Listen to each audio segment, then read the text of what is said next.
Good morning guys!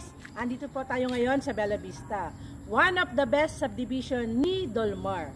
Dito po sa Bella Vista, meron po tayong dalawang model unit. Ito po si Bitina. 80 square meter po, 63.30 ang kanyang floor area with 3 bedrooms, 2 toilet and bath, with parking at with balcony po sa side. Fully finished po ang kanyang turnover. Then ito naman po si Beatrice. 80 square meter, 68.50 ang kanyang floor area with 3 bedrooms, with parking, 2 toilet and bath, and with balcony po sa harap. Kaya ano pa po ang inaantay nyo? Reserve na po kayo. 10,000 lang ang reservation, magkakaroon na kayo ng maayos at magandang tahanan. This is Araceli Haner, your Dolmar in-house agent. Thank you and God bless po sa inyong lahat.